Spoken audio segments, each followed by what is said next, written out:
बिस्मिल्लाहिर्रहमानिर्रहीम। अस्सलाम वालेकुम। मैं हूं मलिक ज़िशान और आज हम लोग बात करने जा रहे हैं स्टडी इन ऑस्ट्रेलिया के बारे में। जैसे कि आप सबको पता है कि ऑस्ट्रेलिया जो है बड़ा ही एक हॉट फेवरेट है सबके लिए। हर कोई जाना चाहता है ऑस्ट्रेलिया में। एक तो आप कह लें कि एक सीजन्स वहाँ पे हमारी तरह जैसे 3-4 सीजन्स यहाँ पे आते हैं, वहाँ पे भी वो गर्मी सर्दी आ जाती है। क्योंकि कनाडा का जो है या बाकी कंट्रीज का आप कह लें कि वहाँ पे सर्दी बहुत ज़्यादा होती है, तो इसलिए इतना ज़्यादा पॉपुलर नहीं होते। तो ये इस लिहाज से पॉपुलर है कि एक तो सीजन्स हैं, बाकी इमिग्रेशन भी काफ़ी हद तक यूके से या अच्छे कंट्रीज से काफ़ी बेहतर चांसेस होते हैं वहाँ पे सेटल होने के भी। उसके लिए आपको इन डिमांड ऑक्यूपेशंस की लिस्ट में जो है उसके अकॉर्डिंग जाना चाहिए। जैसे आईटी है या नर्सिंग, इस तरह के कोर्सेज में बेहतर चांसेस हो जाते हैं आ जाती है। क्योंकि कनाडा का जो है या बाकी कंट्रीज का आप कह लें कि वहाँ पे सर्दी बहुत ज़्यादा होती है, तो इसलिए इतना ज़्यादा पॉपुलर नहीं होते।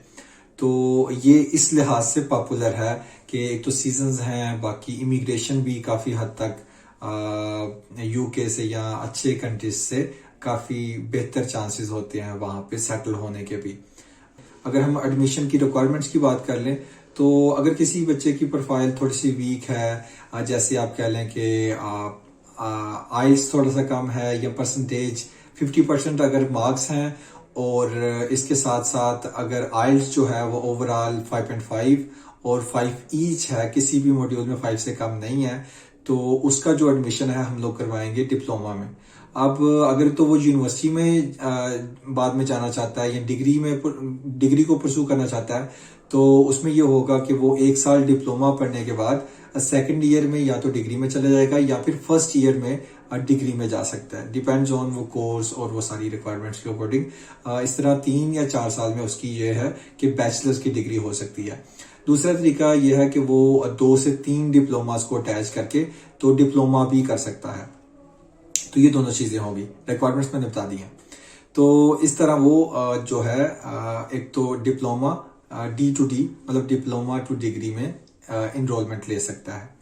और वो स्टूडेंट्स जिनकी प्रोफाइल अच्छी है, जैसे आप कह लें कि परसेंटेज 60 या इससे अबव है, और आइल्स जो है ओवरऑल 6 है, और नॉट लेस देन 5.5 है, तो उसका जो एडमिशन है वो डायरेक्ट बैचलर्स डिग्री में हो जाता है नॉर्मली। तो ये डायरेक्ट बैचलर्स में हो जाएगा। गैप जो है आप कह लें कि 1 साल तक का चल सकता है, बेहतर है कि वो भी ना हो। और डिप्लोमा के लिए यह है कि अराउंड 3 इयर्स का गैप चल सकता है। तो ये हो गया रिक्वायरमेंट्स बेसिक सी बैचलर्स के लिए या डिप्लोमा के लिए। आफ्टर इंटरमीडिएट किसी ने अगर डीएई किया हुआ है, इंटरमीडिएट में एफएससी आईसीएस कुछ भी किया हुआ है, तो वो या ए लेवल्स या ओ लेवल्स जिन्होंने किया हुआ है वो इस सारी रिक्वायरमेंट्स के अकॉर्डिंग अगर कर लेते हैं, तो उनका जो है बैचलर्स में या डिप्लोमा लीडिंग टू डिग्री में एडमिशन हो सकता है। अब बात कर लेते हैं वो स्टूडेंट्स जिनका जो कि मास्टर्स के लिए जाना चाहते हैं। तो उनके लिए ये है कि वो अगर तो उनकी यह है कि मार्क्स की या परसेंटेज की कोई खास रिक्वायरमेंट नहीं है।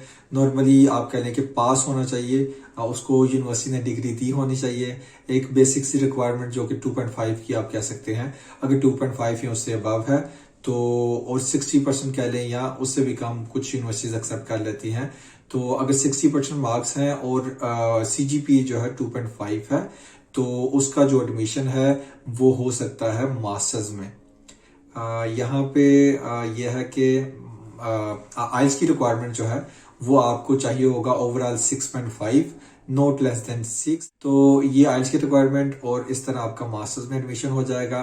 और अगर हम फीस रेंज की बात करते हैं, तो फीस रेंज जो है वो थोड़ी सी ज्यादा है कंपैरेटिवली, क्योंकि यहाँ पे जो इनकम है आप कह लें कि ऑस्ट्रेलिया जो है हाईएस्ट वेज रेट है पूरी दुनिया में, तो उस लिहाज से थोड़ी सी फीस रेंज भी ज्यादा है। उसमें यह है कि आपकी जो जैसे मैंने आई थिंक बता दी है, बैचलर्स के जो फीस रेंज है वो आपकी आप कह लें कि डिप्लोमा के लिए जो फीस रेंज होगी वो 10 से 15 हज़ार ऑस्ट्रेलियन डॉलर होगी ईयरली। और अगर हम कॉलेजेस में या टेफ में बात करते हैं बैचलर डिग्री की, तो वो 15 से 20 हजार में आपको मिल सकती है ईयरली फीस ऑस्ट्रेलियन डॉलर्स में। और अगर हम यही डिग्री बैचलर्स की डिग्री जो है अगर यूनिवर्सिटीज में बात करें तो वो अबव 30 हो जाती है। 30,000 ऑस्ट्रेलियन डॉलर से ज्यादा आपकी फीस होगी ईयरली यूनिवर्सिटी में। और अगर हम बात करते हैं मास्टर्स की फीस की, तो मास्टर्स की जो फीस है वो अराउंड आप कह लें कि 30-35 के आसपास चल रही होती है ईयरली फीस। और यहाँ से जो आपने फीस देनी होती है वो एक सेमेस्टर की फीस देके आप जा सकते हैं, और बाकी फीस जो है वो वहां जाके जब एक सेमेस्टर कंप्लीट हो तो उसके बाद भी आप दे सकते हैं। तो ये फीस रेंज की बात हो गई। इसके बाद जो है अगर हम बात करते हैं बैंक स्टेटमेंट की, तो बैंक स्टेटमेंट जो है वो कुछ 2-3 चीजें हैं उनसे मिलके बनती है, जिसमें सबसे पहले आपकी होती है फीस। आपको 1 साल की फीस बैंक स्टेटमेंट में शो करनी होती है, 1 साल की लिविंग, आने जाने का खर्चा जो कि 2000 के आसपास होता है। ये सारी चीजें मिला के तो आपकी बैंक स्टेटमेंट आपने शो करनी होती है, जो कि अराउंड आप कह लें 60 के आसपास, डिपेंड्स ऑन ऊपर नीचे हो सकती है कि आपकी फीस कितनी है कॉलेज की या यूनिवर्सिटी की या इंस्टीट्यूट की। तो ये होती है बेसिक सी रिक्वायरमेंट्स मैंने आपको बता दी हैं। और इनटेक्स की बात करें तो यहाँ पे जो है मेजरली 2 इनटेक होते हैं। आप एक कह लें कि फेब और मार्च के आसपास होता है, दूसरा जो है तकरीबन अगस्त के आसपास क्लोज हो रहा होता है, और एक इसके बीच में भी आप कह लें कि जून के आसपास भी एक इनटेक चल रहा होता है। तो इनटेक्स जो है वो कुछ यूनिवर्सिटीज या कॉलेजेस जो है उनका जो स्केड्यूल है, शेड्यूल जो है वो थोड़ा सा चेंज होता है, तो आपको कुछ डिफरेंट डेट्स में भी ऑप्शंस या इनटेक्स आपको मिलते रहते हैं। तो उसकी आपने टेंशन नहीं लेनी है। जैसे यूके में आपको मल्टीपल इनटेक्स मिल जाते हैं, सेम इसी तरह यहाँ पे भी आपको जब भी आप अप्लाई करेंगे तो अप्लाई करने के लिए देख रहे होंगे तो आपको कोई ना कोई इनटेक, नियरेस्ट इनटेक आपको मिल जाएगा। तो ये इनटेक हो गया आपका। और इसके बाद अगर हम बात करते हैं नेक्स्ट, हाँ जी, प्रोसेस कैसे होगा। सबसे पहले आपके जी डॉक्यूमेंट्स होते हैं। इनिशियली आपको सबसे पहले एडमिशन अप्लाई करना है, तो उसके लिए जो है आपको चाहिए होंगे आपके डॉक्यूमेंट्स में 3 से 4 मेजर डॉक्यूमेंट्स होते हैं जो आपको चाहिए होंगे एडमिशन के लिए। उसमें सबसे पहले आपके एकेडमिक्स, जैसे आप बैचलर्स के लिए अप्लाई कर रहे हैं या डिप्लोमे के लिए अप्लाई कर रहे हैं तो आपको चाहिए होगा मैट्रिक और इंटरमीडिएट का रिजल्ट कार्ड और डिग्री, और पासपोर्ट का पहला और दूसरा पेज आपको चाहिए होगा। अगर आपने कोई टेस्ट इंग्लिश का दिया है जो कि लाजमी देना है आपको। पीटीई भी फेमस है यहाँ पे, वो भी दे सकते हैं, थोड़ा सा आसान होता है आइल्स से, और आप आइल्स भी दे सकते हैं। जो मैंने आपको आइल्स की रिक्वायरमेंट्स बताई हैं उसी के अकॉर्डिंग आप एक्विवेलेंसी निकाल सकते हैं पीटीई की भी। तो मैंने डॉक्यूमेंट्स बताए हैं, एक तो आपके एकेडमिक्स, दूसरा पासपोर्ट, तीसरा जो है आपका इंग्लिश का कोई भी टेस्ट जो कि रिकॉग्नाइज्ड टेस्ट होना चाहिए वो आप देते हैं। और कुछ यूनिवर्सिटीज इंस्टीट्यूट्स आपसे एसओपी भी मांग लेते हैं, या नॉर्मली एडमिशन के बाद जीटी के टाइम मांग सकते हैं। ये जैसे ही आप अप्लाई करते हैं ये डॉक्यूमेंट्स के साथ, और ये हो गया बैचलर्स के लिए, ये डॉक्यूमेंट्स आप अप्लाई करेंगे।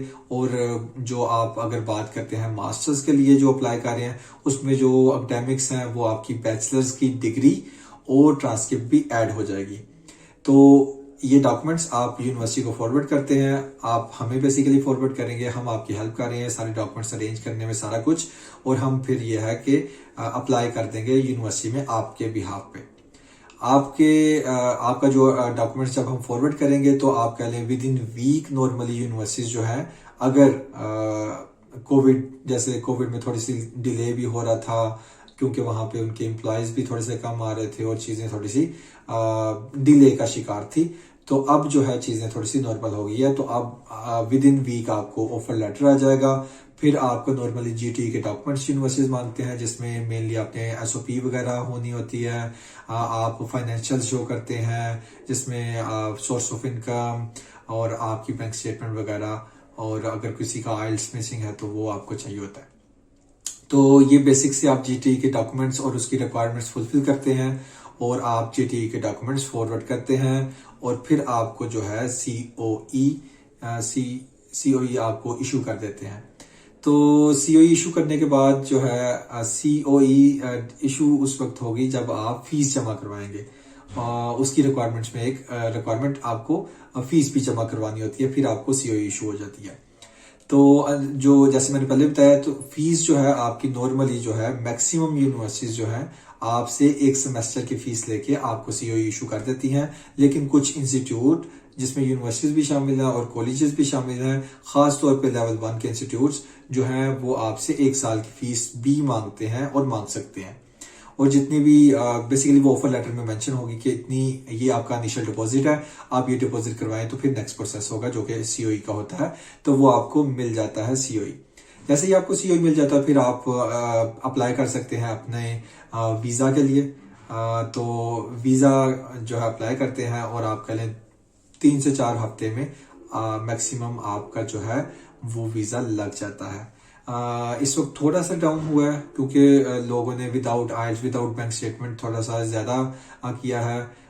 ये कैसे होता है ये भी मैं आपको बताते चलता हूँ, क्योंकि इसमें बेसिकली कुछ लेवल्स हैं। जैसे यूनिवर्सिटीज के भी लेवल्स हैं, इंस्टीट्यूट्स के भी, यूनिवर्सिटी और कॉलेजेस के या टेफ के भी लेवल्स हैं, और इसी तरह कंट्रीज के लेवल हैं। अब पाकिस्तान जो है इस वक्त लेवल 3 में है, और इसी तरह जो कॉलेजेस हैं, अब लेवल 3 वाला कंट्रीज के जो स्टूडेंट्स हैं उनको जो सजेस्टेड होता है वो ये होता है कि वो बेहतर तो ये है कि लेवल 1 के इंस्टीट्यूट्स में अप्लाई करें, अगर इन केस नहीं तो फिर लेवल 2 में करें, इससे ज्यादा नीचे ना जाए।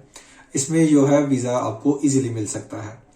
अब अगर एक बच्चा जो है वो अप्लाई करता है लेवल 1 के इंस्टीट्यूट में और उसको ऑफर लेटर मिल जाता है या सीओई इशू हो जाता है, तो जब वो अप्लाई करेगा वीजा, तो वीजा के टाइम जो डॉक्यूमेंट्स की चेकलिस्ट है उसमें आपको 2 चीजें वो नहीं मांगेंगे आपसे। उसमें एक तो है आइल्स, दूसरी जो रिक्वायरमेंट है वो होती है आपकी बैंक स्टेटमेंट की। ये मेजरली थोड़ी सी चीजें, ये दोनों चीजें ऐसी हैं जो कि स्टूडेंट्स जो है एग्जेम्प्ट करवाना चाह रहे होते हैं नॉर्मली। इसी तरह पाकिस्तान में कुछ कॉलेजेस ने एग्जेम्प्ट की क्योंकि वो लेवल 1 पे थे, और उन्होंने जैसे स्टूडेंट्स जो भी स्टूडेंट्स आते रहे उन्होंने उनको टैकल करते रहे, उनको मतलब लेते रहे एडमिशन। अब उस वजह से थोड़ा सा वीजा रेशो थोड़ा सा कम हुआ है। हालांकि होना नहीं चाहिए था। ऑस्ट्रेलिया 2 साल के बाद उन्होंने शुरू किया है स्टूडेंट्स को बुलाना, तो लेकिन ये थोड़ा सा आप कह लें पाकिस्तान में जो थोड़े से एजेंट्स या कंसल्टेंट्स हैं उन्होंने थोड़ा सा काम खराब कर दिया। थोड़ा सा संभल के चलना चाहिए था इनको।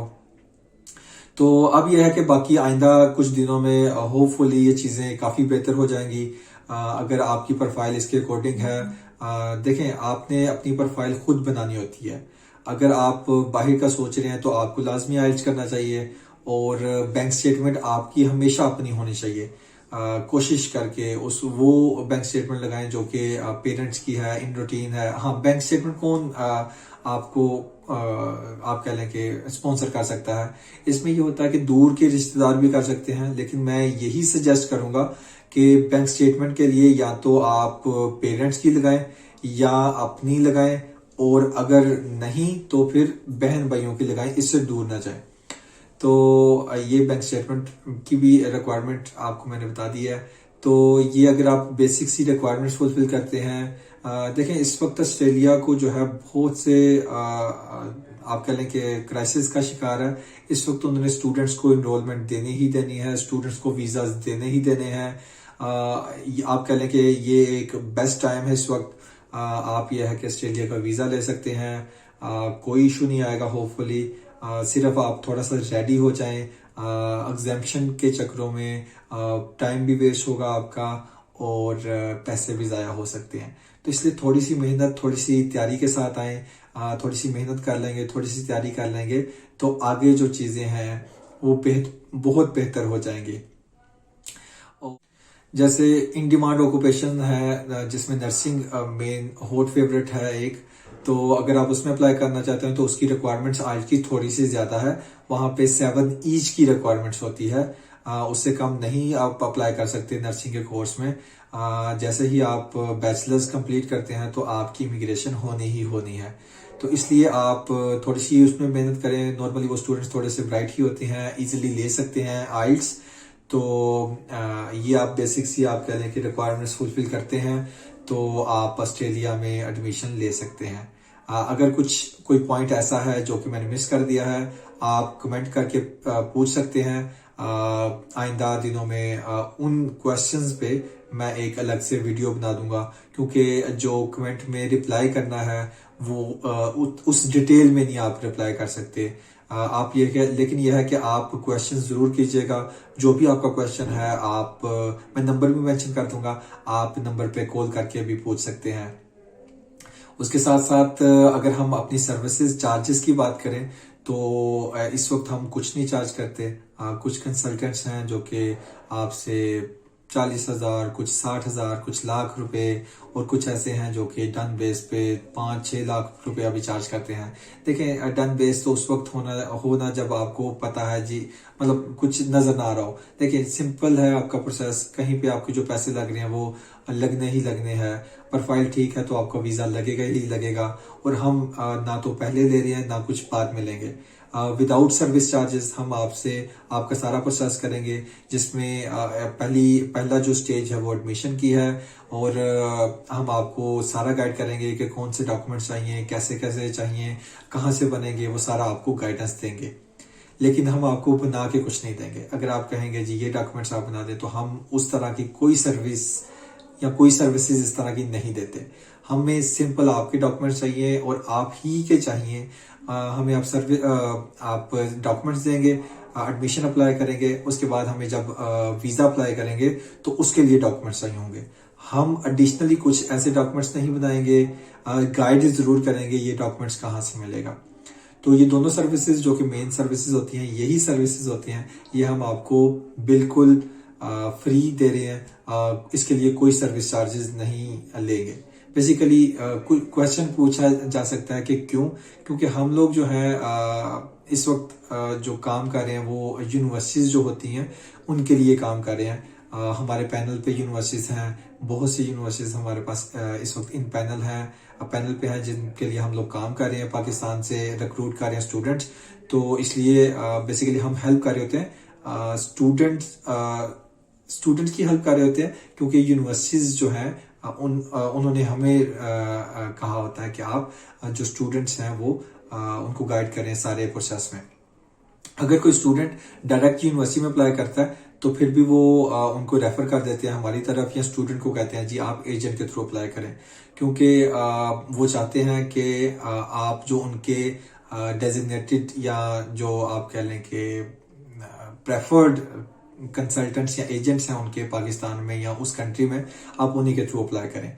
तो आप हमारे साथ रब्ता कर सकते हैं। हम काफ़ी यूनिवर्सिटीज़ को यहाँ पे इस वक्त रिप्रेजेंट कर रहे हैं। मैं लिस्ट भी शेयर कर दूंगा आपके साथ। मेरा ख्याल है काफ़ी इंफॉर्मेशन हो गई है, और अगर आपको फिर भी कुछ समझ नहीं आई तो आप पूछ सकते हैं। अब तक के लिए इतना ही। अपना ख्याल रखिएगा, दुआ में याद रखिएगा। फी अमान अल्लाह। अल्लाह हाफिज़।